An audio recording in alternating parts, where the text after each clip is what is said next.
Now 4 question और हैं छोटे छोटे से, मिसलिनियस का ही चौथा क्वेश्चन है, सिंपल सा है। If A and B are symmetric matrices,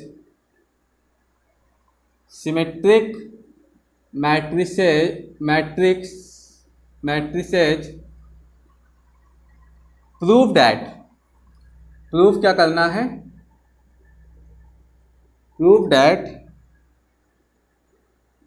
A B minus B A is a skew symmetric, skew symmetric matrix. Simple, very simple. देखो कह रहे हैं कि ए और बी जो है सिमेट्रिक मैट्रिसेज है, A and B are symmetric matrices. Now we have to prove that A B minus B A, यानी कि ये जो पूरी मैट्रिक्स है is a skew symmetric matrix. तो स्क्यू सिमेट्रिक मैट्रिक्स की कंडीशन हमको पता है क्या होती है, A dash equal to minus A, यहाँ पे ए डैश तो है नहीं कुछ, ये है हमारी जिसको हमें प्रूफ करना है स्क्यू सिमेट्रिक मैट्रिक्स। तो हमें प्रूफ क्या करना है basically, A B minus B A का whole dash equal to minus A B minus B A, ये प्रूफ करना है, क्योंकि ये पूरा हमारे लिए ए की तरह काम कर रहा है, एज ए काम कर रहा है। A dash equal to minus ए, ये होती है स्क्यू सिमेट्रिक मैट्रिक्स की कंडीशन। तो ये पूरा जो है हमारा ए की तरह काम कर रहा है, A dash equal minus A, simple. ये हम इक्वेशन 1 मान लेते हैं। अब लेफ्ट हैंड साइड लेके चलते हैं और राइट हैंड साइड को ख़त्म करते हैं। लेफ्ट हैंड साइड इन जनाब को उठाएंगे, ये जनाब ए बी माइनस बी ए का होल है। बहुत छोटे छोटे क्वेश्चन, देखो यही क्वेश्चन है जो समझ नहीं पाते हम, सिंपल है, क्योंकि ये कुछ ऐसे फॉर्मूले पे, कुछ ऐसी टेक्निक पे डिपेंड होते हैं जो हम शायद एनसीईआरटी में छोड़ देते हैं, उस वजह से हमको ये समझ में नहीं आते। लेकिन बहुत सिंपल से क्वेश्चन है। देखो बेसिक से एकदम, बेसिक्स अगर आपके स्ट्रांग होंगे तो बेसिक्स आपने मेरे देखे ही होंगे, तो बेसिक्स आपके स्ट्रांग होंगे तो ये क्वेश्चन भी आपको कोई बहुत बड़ी दिक्कत देंगे नहीं। बट फिर भी एक बार ट्राई कर लो, देखो, क्योंकि ये पहला स्टेप मैंने बता दिया, मुझे लग रहा है कि आप लगा लोगे, क्योंकि यही सबसे बड़ी प्रॉब्लम होती है कि हमें पहला स्टेप ही नहीं पता होता हमें करना क्या। हम यही नहीं समझ पाते क्वेश्चन में हमको करना क्या है। ये तो पता क्या, हाँ प्रूफ करना है इसको, इसकी समझते, बट इसकी शुरुआत कैसे करें हम, वही नहीं समझ में आता है। जब शुरुआत ही नहीं समझ में आती तो कैसे करेंगे। अब आप लगा लोगे बिल्कुल अच्छे से, लेकिन फिर भी मैं लगवा देता हूँ। चलो, A B minus B A dash, तो इसको हम कैसे लिख सकते हैं, A B minus B A dash, A dash, इसको अगर जैसे हम ऐसे करें, ए माइनस बी का डैश इक्वल टू कैसे लिखते थे, A dash minus B dash लिख सकते हैं सिंपल तरीके से, A dash minus B dash लिख सकते हैं। तो इसको भी ऐसे ही लिख लो, ए बी का whole dash minus B A का होल डैश, सिंपल। भाई ये डैश अंदर इससे हुआ, अंदर हुआ इससे, अंदर इससे भी हुआ, इससे, सिंपल। अब लेफ्ट हैंड साइड तो वैसे ही रहेगी, इसको तो हमें मतलब लेफ्ट हैंड साइड तो छोड़ ही दी हमने। अब देखो इसमें क्या हो रहा है, ए बी डैश का होल डैश हम कैसे लिखते थे, ए बी का होल डैश है, अगर हम इसको अंदर मल्टीप्लाई करेंगे तो क्या हो, रिवर्सल लॉ जो हमने पढ़ा था, रिवर्सल लॉ क्या होता था, बी डैश इंटू ए डैश हो जाता था, ये पलट जाता था और दोनों में डैश लग जाता था।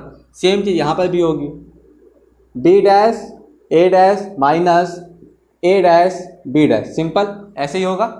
ये दोनों आपस में पलट गए, बी डैश ए डैश हो गया, ये दोनों भी आपस में पलट गए, ए डैश बी डैश हो गया। अब असली कॉन्सेप्ट, असली मज़ा तो अब आएगा। अब फंसे हैं कि अब करें क्या, अब इसके आगे कैसे जाए, सब कुछ तो सारे नियम तो लग गए, ब्रैकेट भी सारे खत्म हो गए, अब क्या करें। अब देखो, अब जाते हैं पहली कंडीशन पे, क्या दे रखा है, A and B are symmetric matrices. Symmetric matrix की कंडीशन क्या होती है, A dash equal to A, B dash equal to B, ये होती है कंडीशन। अगर कोई मैट्रिक्स सिमेट्रिक मैट्रिक्स है मतलब कि उसका डैश भी उसके इक्वल होगा। अब यहाँ पे बी डैश, ये देखो इसको इक्वेशन 1 मानो, और इक्वेशन 1 से हम इसको रिप्लेस कर सकते हैं कि नहीं, बी डैश, बी एक सिमेट्रिक मैट्रिक्स है, यानी इसका डैश और ये मैट्रिक्स आपस में इक्वल होंगे, तो बी ए, और ए भी सिमेट्रिक मैट्रिक्स है, सिंपल, इधर भी सिंपल, डैश यहाँ से खत्म हो जाएगा हर जगह, बी डैश इक्वल बी रख दिया, ए डैश इक्वल ए रख दिया, बस खेल खत्म। अब अगला स्टेप बिल्कुल आसान, क्या प्रूफ करना है हमको, ज़रा देखो ध्यान से, ए बी माइनस बी ए, तो क्या करेंगे, माइनस कॉमन ले लिया, ए बी माइनस बी ए हो गया। दैट्स इट, प्रूव हो गया, आंसर खत्म। आंसर खत्म, यही प्रूव करना था। ये डैश है और इसका एक माइनस, और ये एक मैट्रिक्स है ए बी माइनस बी ए, इसका डैश और इसका माइनस आपस में इक्वल है, मतलब कि ये एक स्क्यू सिमेट्रिक मैट्रिक्स है। स्क्यू सिमेट्रिक मैट्रिक्स के लिए यही प्रूफ करना था और यही हमने प्रूफ कर दिया। That's it. फोर्थ क्वेश्चन भी आपका बहुत आसानी से लग गया, मुझे बहुत प्यास लग रही है, बट 3 क्वेश्चन बचे हैं, मैं जल्दी जल्दी करवा दूँ, उसके बाद ही मैं पानी पीऊँगा। Don't worry. तो 5वां क्वेश्चन देख लेते हैं, पूरा क्वेश्चन नहीं लिखूंगा। देखो, so that matrix B A show करना है कि B dash A B is symmetric matrix. Symmetric और, एक सेकंड लिखना ही पड़ेगा मुझे, शो करना है क्या कि ये जो मैट्रिक्स है सिमेट्रिक और स्क्यू सिमेट्रिक आया भैया। दोनों मैट्रिक्स है। स्क्यू सिमेट्रिक्स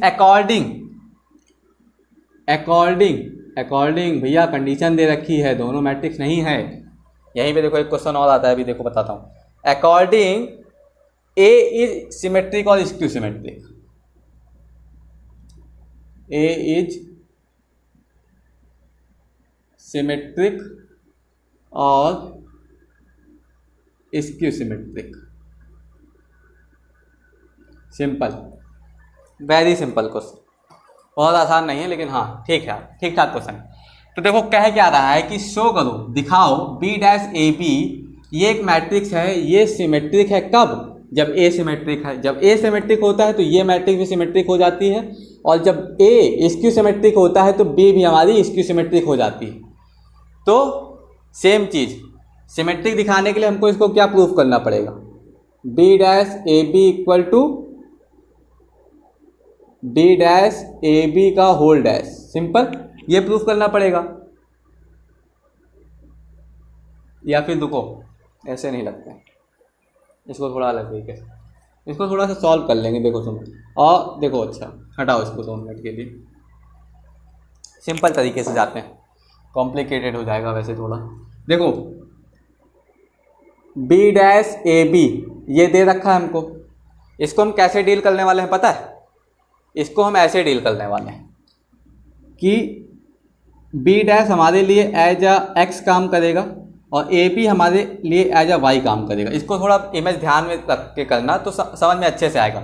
तो B dash equal A B, अब इसका डैश किया हमने, इसका डैश किया, इक्वल टू हमको प्रूफ क्या करना रहेगा? देखो सुनो, इक्वल टू हमको ये लाना रहेगा, ये वापस क्या होता है, सिमेट्रिक मैट्रिक्स दर्शाने के लिए क्या लिखना रहता है? ए डैश इक्वल टू ए दिखाना रहता है।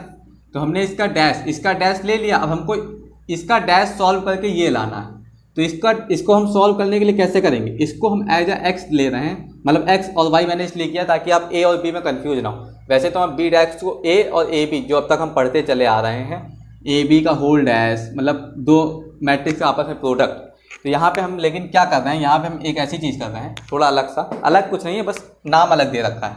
बी को हम एक पहली मैट्रिक्स मान रहे हैं और ए बी इन दोनों के प्रोडक्ट को एक अलग मैट्रिक्स मान रहे हैं, मतलब 2 ही बेसिकली तो यहाँ पे 3 मैट्रिक्स आपको दिख रही हैं, बी डैश ए और बी, बट हम यहाँ पे बी डैश को एक अलग और ए बी को अलग 2 ही मैट्रिक्स मान करके चल रहे हैं और बहुत आसानी से क्वेश्चन सॉल्व हो जाएगा। तो बी डैश को एज अ एक्स देख लेना और ए बी को वाई देख लेना, तो बहुत अच्छे से ये कन्फ्यूजन नहीं क्रिएट होगी।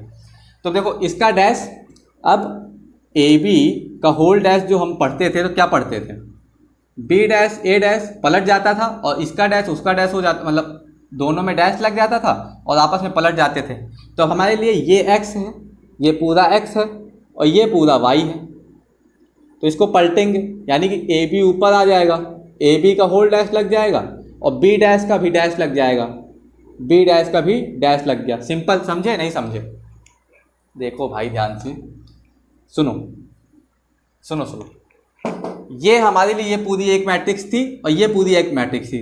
तो ए बी का होल डैश क्या होता है? बी, या फिर इसको सिंपल जैसे एक्स और वाई लेके मैं चल रहा हूँ, तो एक्स और वाई के टर्म में अगर हम इसको देखते हैं तो एक्स वाई का होल डैश इक्वल टू क्या हो जाएगा? Y dash X dash. Simple, ये दोनों आपस में पलटेंगे और दोनों में डैश लग जाएगा।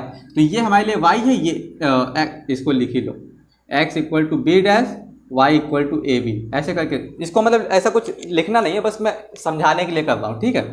तो देखो x equal to B dash y equal to A B, तो y डैश का मतलब क्या हुआ, ए बी का होल डैश, y डैश का मतलब ए बी का होल डैश, केवल b के ऊपर डैश मत लगा देना वरना तो गलत, पूरे का डैश है, y मतलब पूरा, y क्या है ए बी मतलब ये पूरा y है, तो y का डैश, और x इक्वल बी डैश का भी dash, B x equal to B dash है, बट देखो x का डैश लग रहा है ना, तो x का डैश मतलब x equal to B dash लिखा, और x का डैश लग रहा है, x का डैश मतलब b डैश के ऊपर भी डैश लग गया, सिंपल है।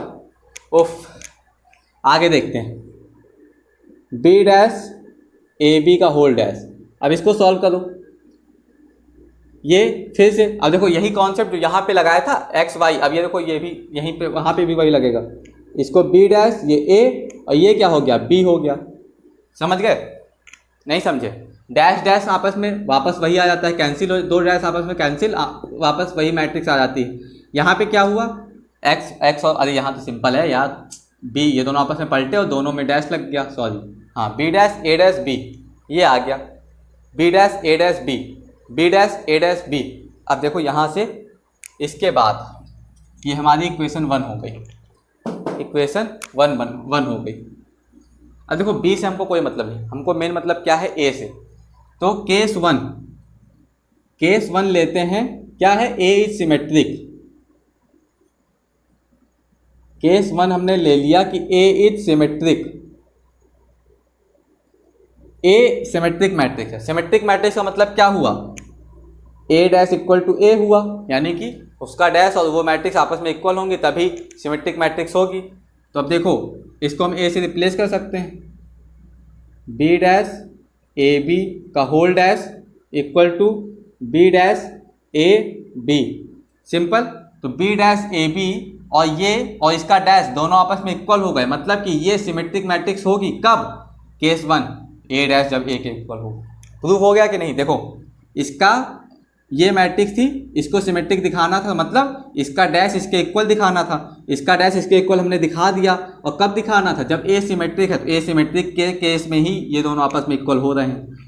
तो जब ए सिमेट्रिक मैट्रिक्स होगी तो इसका भी, मतलब ये मैट्रिक्स भी आपस में एक सिमेट्रिक मैट्रिक्स ही होगी, सिंपल है। अब सेकंड केस देख लेते हैं, पहला केस तो हमने प्रूफ कर दिया, सेकंड केस देख लेते हैं। सेकंड केस में, case second, A is skew symmetric, skew symmetric जब और क्या दिखाना क्या है, जब ए स्क्यू सिमेट्रिक होगा तो ये मैट्रिक्स भी आप स्क्यू सिमेट्रिक हो जाएगी। तो कैसे करेंगे, स्क्यू सिमेट्रिक में क्या होता है, डैश और निगेटिव आपस में इक्वल होता है, मतलब किसी मैट्रिक्स का डैश और उसका निगेटिव वर्जन आपस में इक्वल होगा। तो a dash equal minus A, equation 2 मानो, इसको वहाँ पर रखो a डैश की जगह पर, तो b डैश ए बी का whole dash equal to b dash minus का a और b, सिंपल। तो ये कैसे आ गया, b डैश ए बी का होल डैश, ये माइनस सबसे पहले लगा दो, b dash A B, simple. Proof हो गया भाई। इसकी सिमेट्रिक में दिखाने के लिए क्या होता है, किसी मैट्रिक्स का डैश और उसका निगेटिव आपस में इक्वल हो, तो इस मैट्रिक्स का निगेटिव और इस मैट्रिक्स का डैश आपस में इक्वल है, दैट्स इट, खेल खत्म, क्वेश्चन आपका खत्म हो गया। बहुत आसान क्वेश्चन था। हाँ भैया आप थक गए हो ना भाई, हाँ यार थक गया, थोड़ा सा बिल्कुल थोड़ा सा, बस जल्दी से खत्म करता हूँ। 2 क्वेश्चन और हैं, छोटे छोटे, बहुत छोटे छोटे हैं, शायद अरे ये तो मैं लगाऊंगा नहीं, बस ऐसे बता दे रहा हूँ। 11, हाँ, find the matrix x find करना है, फाइंड x, कंडीशन क्या दे रखी है, x 1 2 3 4 5 6 इक्वल टू -7 -8 -9 2 4 6। देखो बताऊंगा नहीं, पूरा क्वेश्चन नहीं बताऊंगा, बस आइडिया दे दूंगा थोड़ा सा। कैसे करेंगे इसको, x फाइंड करना है, x एक मैट्रिक्स है, इसको फाइंड करना है। ये मतलब x से इस मैट्रिक्स का मल्टीप्लाई करेंगे तो ये आएगा। देखो यहाँ पे क्या लगेगा, मैट्रिक्स में ऑर्डर वाली एक चीज़ होती है ना, दो मैट्रिक्स आपस में मल्टीप्लाई कब होती हैं, जब n इक्वल टू m होगा, यानी कि पहली मैट्रिक्स के कॉलम रो के इक्वल। देखो सबसे पहले तो हमें ये निकालना होगा कि ये एक ही चीज़ निकालनी है बस, उसके बाद तो काम खत्म। सबसे पहले हमें ये निकालना होगा कि x किस ऑर्डर की मैट्रिक्स है, तो वो निकालने के लिए हम कैसे करेंगे, तो ये हमारी किस ऑर्डर की मैट्रिक्स है, 2x3 की है, सिंपल 2x3 की है। और ये हमारी किसकी मैट्रिक्स है, 2x3 की, ये भी है 2x3 की है। तो मैट्रिक्स मल्टीप्लिकेशन में क्या होता है, एक कोई मैट्रिक्स है 1x2 की, दूसरी कोई मैट्रिक्स है 2x1 की, तो इक्वल में जो मैट्रिक्स आती है वो क्या आती है, 1x1 आती है। सिंपल, देखो सिंपल तरीके से जाता हूँ, कैसे जाता हूँ, कैसे, क्योंकि ये दोनों मैट्रिक्स आपस में मल्टीप्लाई कब होंगी, जब ये जनाब आपस में इक्वल होंगे, दोनों इक्वल हैं तो ये दोनों आपस में कैंसिल हो जाते हैं और नई मैट्रिक्स जो बनती है ये और इसकी बनती है 1x1 की। तो इसी कॉन्सेप्ट से ये पूरा क्वेश्चन लग जाएगा। देखो ये 2x3 है, ये 2x3 है, तो ये जो 3 है ये 3 यहाँ पहुँच गया, यानी कि ये 1 ये तो यहाँ पहुँच गया।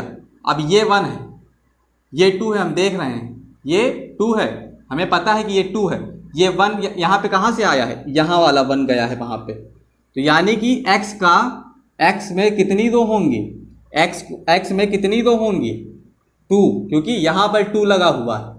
ये 2 कहाँ से आएगा, x में जितनी रो होंगी वो 2 वहीं से आएगा। ये वाला देखो, ये जो 3 है ये तो सेकंड मैट्रिक्स के कॉलम है, जो 3 है सेकंड मैट्रिक्स के कॉलम है, लेकिन जो ये 2 है ये फर्स्ट मैट्रिक्स की रोज हैं। तो फर्स्ट मैट्रिक्स की रो हमको मिल गई, यानी कि x वाली मैट्रिक्स में कितनी रो होने वाली हैं 2। अब दूसरी मैट्रिक्स में कॉलम कितने होने वाले हैं, जितनी सेकंड मैट्रिक्स में रो हैं ये 2x2, क्योंकि देखो दो मैट्रिक्स आपस में मल्टीप्लाई कब होंगी, जब इसका कॉलम इसके रो के साथ इक्वल होगा। तो यहाँ 2 है तो इसके जो कॉलम, अगर इसके रो में 2 है तो इसके कॉलम में 2 होगा, सिंपल।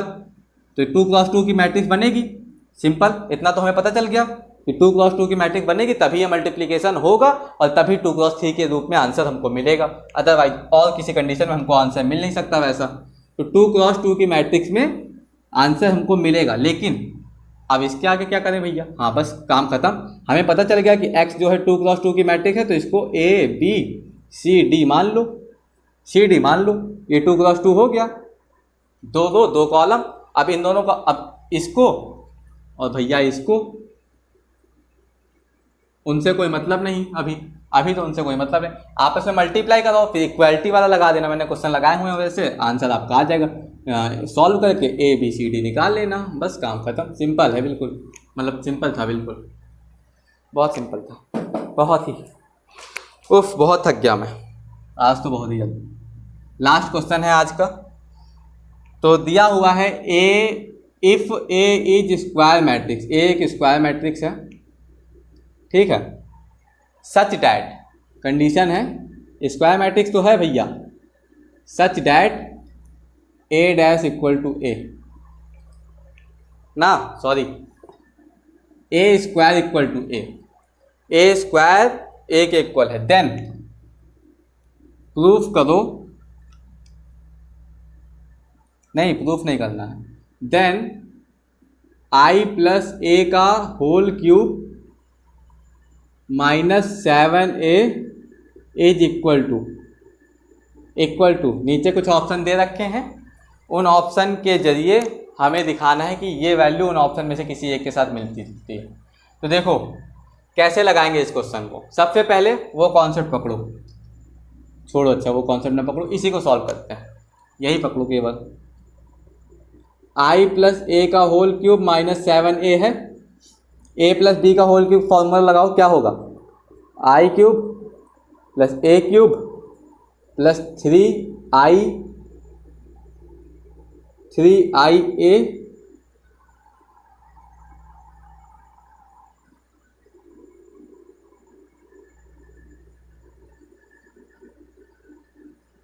ये होगा, हाँ यही होगा, सिंपल यही होगा, -7A, ये भी तो है साथ में, उनको भी तो लेंगे। अब देखो I cube plus A cube plus 3, एक सेकंड गलत हो गया मुझसे, ये ऐसे होता है 3i² प्लस 3ia², ये होता है। ठीक है, हाँ सही, अब ठीक है। a³ plus b³ plus 3ab a plus b, हाँ ठीक है। a³ plus b³ plus 3ab a plus b, a³ plus b³ 3i³ plus a³ plus 3ia i plus a। तो इसका आपस में मल्टीप्लाई किया, इसका इससे मल्टीप्लाई किया तो i का स्क्वायर हो गया, बाकी सब सेम। इसका उससे मल्टीप्लाई हो तो a का स्क्वायर हो गया, बाकी सब सेम। अब देखो क्या दे रखा है, a² equal to a, a² equal to a, मतलब कि a³ भी a के ही इक्वल होगा। सिंपल है, अगर a का स्क्वायर उसके इक्वल है तो a³ भी उसी के इक्वल होगा। कैसे होगा देखो जरा, देखो देख लेते हैं। a² को हम a इंटू a लिख सकते हैं, a³ को क्या लिख सकते हैं, a इंटू a, सिंपल। अब देखो छोड़ो जाने दो, a³ है, a³ को हम क्या लिख सकते हैं, a इंटू a² लिख सकते हैं।